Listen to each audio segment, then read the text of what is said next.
Hi, my name is Emma, and today I'd like to talk to you about C.S. Lewis and the making of the Chronicles of Narnia.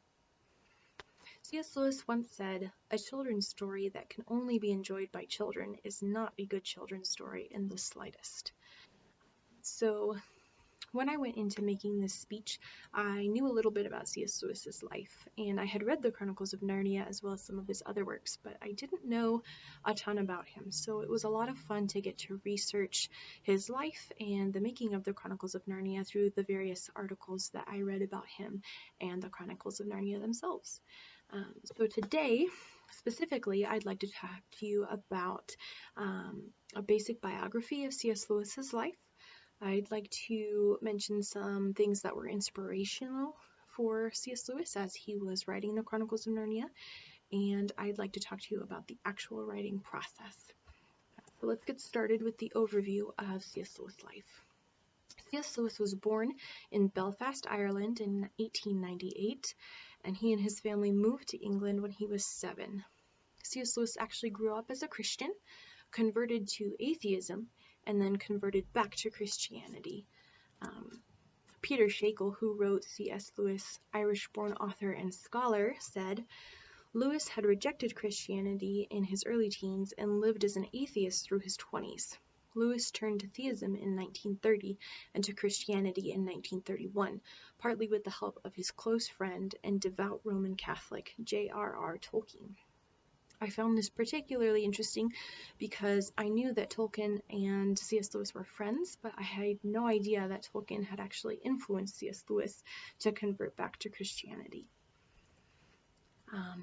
C.S. Lewis served in World War I from 1917 to 1918, and then devoted the rest of his life to academics and writing.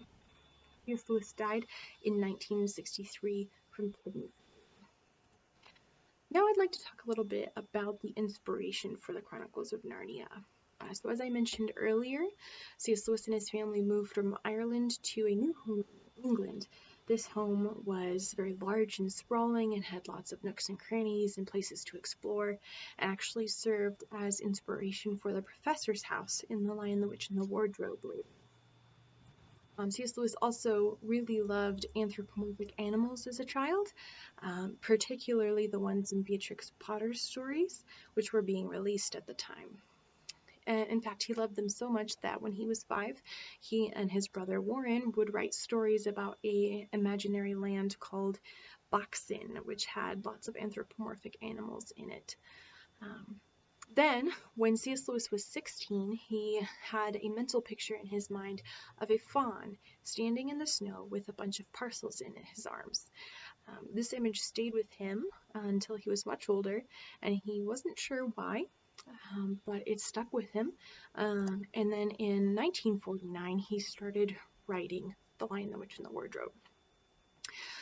C.S. Lewis only intended to write one book, but kept coming up with ideas for more, and ended with 7 books that make up the Chronicles of Narnia. C.S. Lewis was also a member of the Inklings writing group, which included J.R.R. Tolkien.